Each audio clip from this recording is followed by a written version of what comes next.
Hey guys, and welcome to Full Shit Games. I am Andrew, also known as Lich Lord, and I'm going to be bringing you a episode of the book Cantina, in which I focus primarily on the works of Robert E Howard.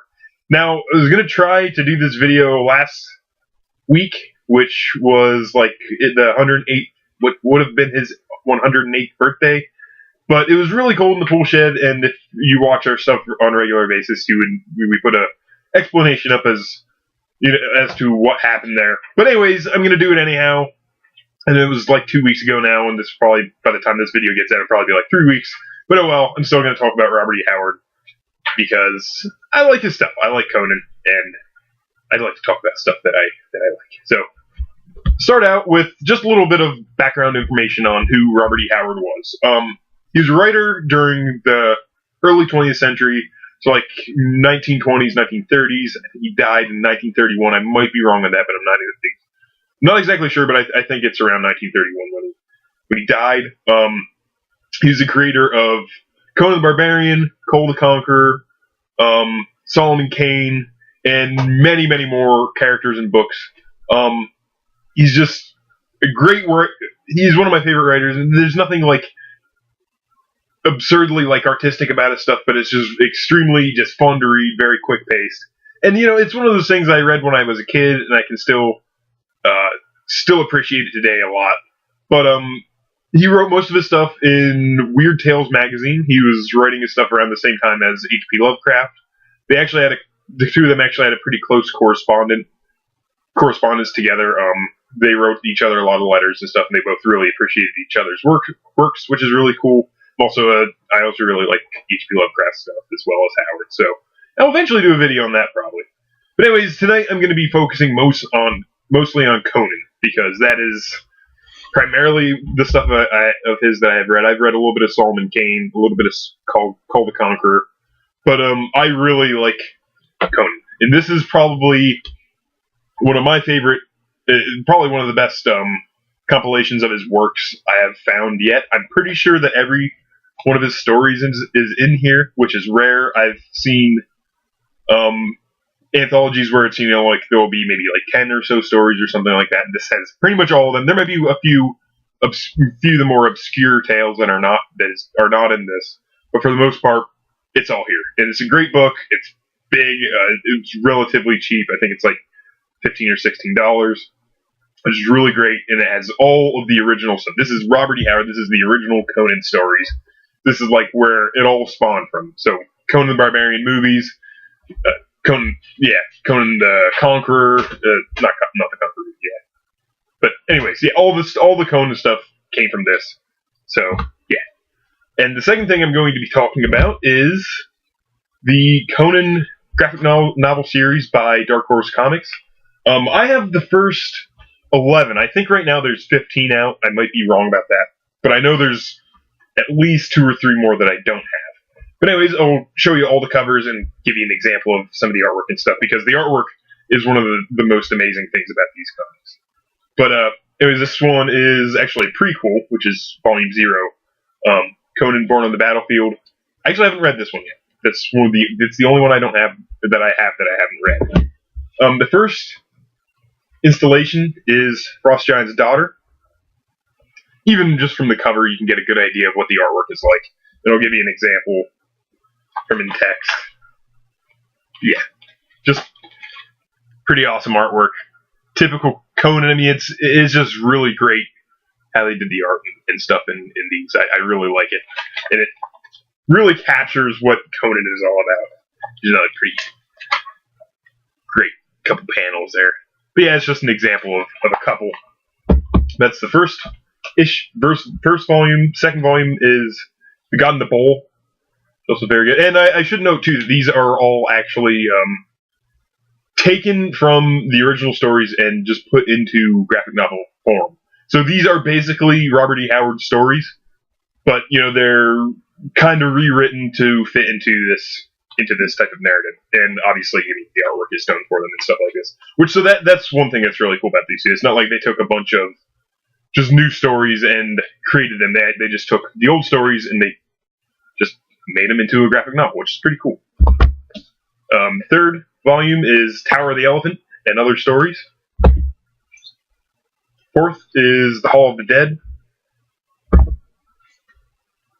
Fifth is Rogues in the House.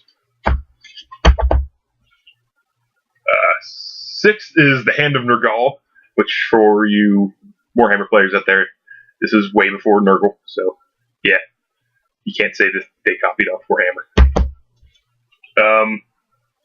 Volume 7 is Samaria, which that is a pretty cool installation. He actually goes back to Samaria, and yeah, it's cool. Meets his mother and stuff like that. Volume 8, Black Colossus. Volume 9, Free Companions. Volume 10, The Shadows in the Moon and Other Stories. And the last one I have is Volume 11, Road of Kings. And like I said, I think there are 3 or 4 more, but these are all really fun. I mean, they're just quick reads. I think all of these I have probably read in less than 2 hours, and it's usually just one sitting that I go through when I read one of these. They're just great. I like to collect them. It's kind of like a guilty pleasure almost. It's one of those things. Conan, you don't have to think about it. You just read it. It's fun. It's action-packed. It's everything good about Conan the Barbarian and just Conan in general.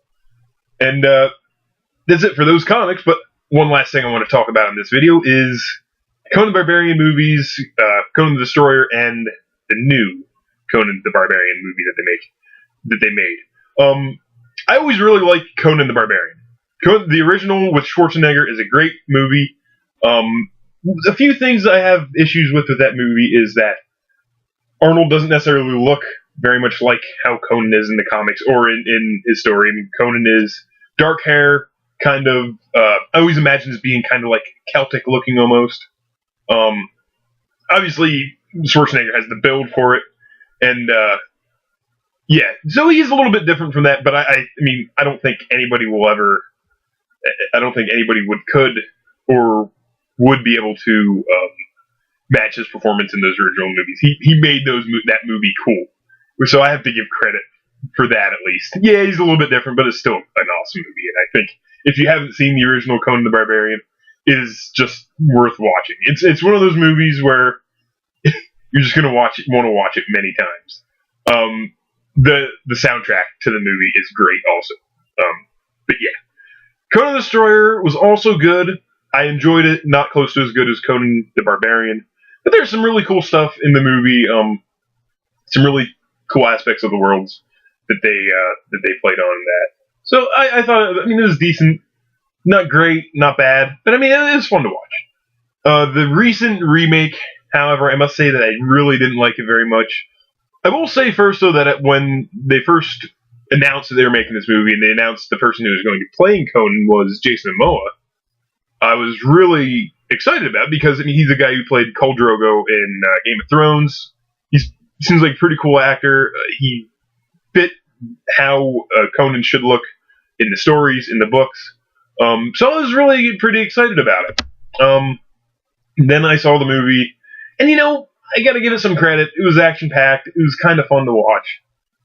But a lot of the stuff was just didn't make sense. I didn't like the way they did the cinematography in the movie, and I don't know, it was just goofy. It wasn't terrible, but I did not really enjoy it that much. But I still I mean, I'm not a movie critic. I just kind of go off what I like and what I didn't like. Was it terrible?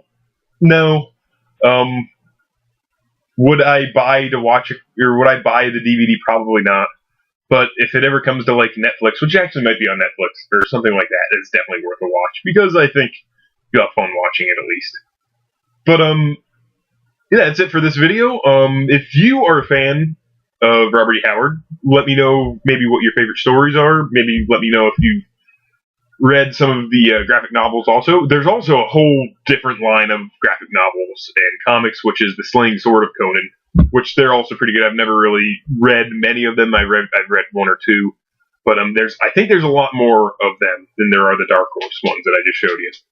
So, and they're much thicker copies too. And one of the other things I didn't like about it's not that I didn't like, but The Slaying Sword of Conan is also black and white, I'm pretty sure. And I usually prefer to read colored comics, but I mean, some people really like black and white. So black and white is really cool sometimes too. But there are. I don't know if there's still any Conan stories being published at all. I know after Robert E. Howard died, I think a few years after that, Robert Jordan wrote a bunch of Conan stories, which are pretty good. Also, I've actually read quite a few of them. But yeah, I don't know if there's like an author out there who's still writing stories that are actually new. If you know that there are, let me know. But anyways, that is it for this video. Like, comment, and subscribe. And I will see you next time.